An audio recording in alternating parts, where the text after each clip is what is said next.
So over the course of global financial history, there are generally these structures, these international agreements that form about how international trade is going to occur. It doesn't just tend to be anarchy with individual countries having their own relationships.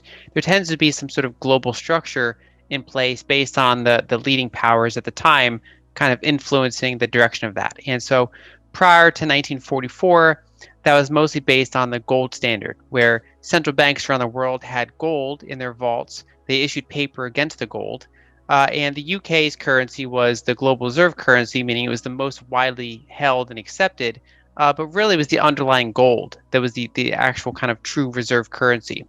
But of course, as you had a period of economic growth in the United States through World War One, and then the post-war period, and then especially during World War Two, the United States became kind of the leading superpower at that time. They were the least damaged by the war. They emerged very powerful from it. They had a very large industrial base, and in addition, a lot of the gold was transported to the United States by allies in order to protect it during the war.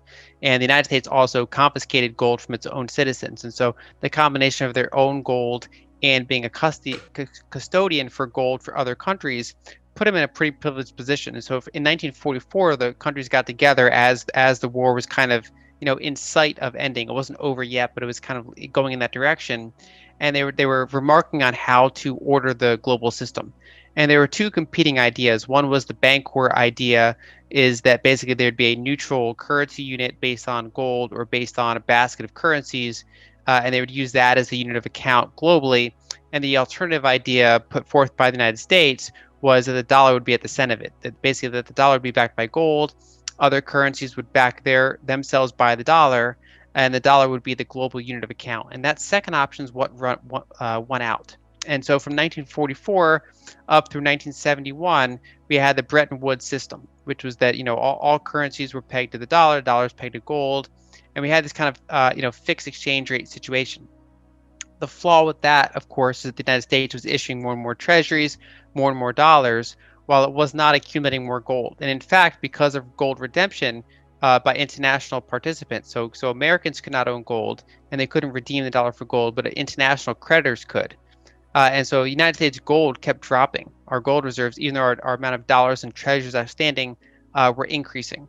And so when you got into the late 60s, that system started to break down.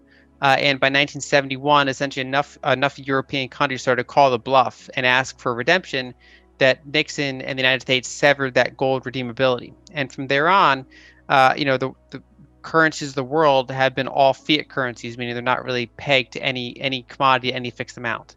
However, in the mid 70s, they were trying to salvage this system, especially because the United States oil production peaked and they had to rely more on imports, I mean, of that oil from the Middle East and elsewhere.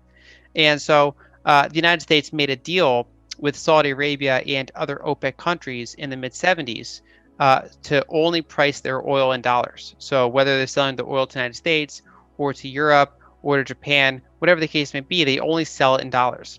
And in exchange, the United States would provide them with protection and trade deals, basically our ability to protect global supply chains, protect their sovereignty, give them favorable trade deals, and all they have to do in return is only price their oil in dollars, and then also use those dollars to buy some of our treasuries and hold those in reserves.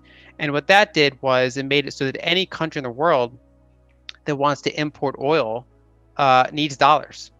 And so for about 50 years now, 45, 50 years, we've been in a situation where the dollar is not officially pegged to oil or officially pegged to any commodity, but it's kind of artificially pegged to oil in the sense that any country in the world that needs oil needs dollars to get that oil. And so that's been the situation we've been in for a while, but that's starting to break down in the past couple of years that maybe we can get into later in the interview. A long-term chart of the dollar. It's had these three really big cycles since the early 70s, and we've been on this like free exchange system. And so the first kind of period where it's pretty like inexpensive, and we saw Latin American countries in particular load up on a lot of dollar-based debts to grow their economies. But then the United States dollar began strengthening in the mid 80s compared to a lot of other currencies, especially emerging market currencies. And so from those countries' perspective, they ran into a problem where, because you have a company in those regions, a lot of their revenues are denominated in their local currencies, and a lot of their liabilities are denominated in dollars. And so if the dollar strengthens markedly compared to their local currency, they have a problem. And it kind of becomes like self-reinforcing, because the stronger dollar gets, the harder it becomes for them to get dollars, and so they run into actual default risk, either companies or governments themselves. And so you had a big major Latin American economic crisis during that time. And the United States made deals with Japan and other countries to actually weaken the dollar. Basically, the United States the dollar got so strong the United States was harmed by it, because if the whole world slows down, if our trading partners start crashing, and if our economics become our exports become particularly uncompetitive, that starts coming back and hurting American corporate profit growth. And so the United States made a deal to reduce the dollar strength, and so that helped kind of alleviate that crisis. So we had a weaker dollar period. But then as we had the tech boom in the mid 90s, we ran into another one of those cycles where, Asia in particular, Southeast Asia was growing very quickly, right? So you had, Thailand, Malaysia, South Korea, Singapore. A lot of these countries were growing very, very quickly. And they didn't very have much dollar reserves, but they had a lot of dollar-based debts. We also had Russia coming out of the Soviet Union, right? So we had, they started acquiring debts. And so in the late 90s, you had the Asian financial crisis, which was essentially a dollar crisis, similar to the 1980s Latin American crisis, where a lot of their currencies were devalued. It kind of started in Thailand, but it spread rapidly. And so that resulted in a global slowdown. Eventually we had the peak in the dot-com bubble.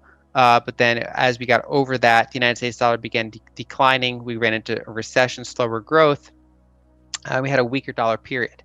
And then again, that next weaker dollar period in the early 2000s was very good again for emerging markets. And so we started to see this time a little bit more globally diversified rise of nations. So we saw it was quoted the BRICS, Brazil, Russia, India, China were the big ones.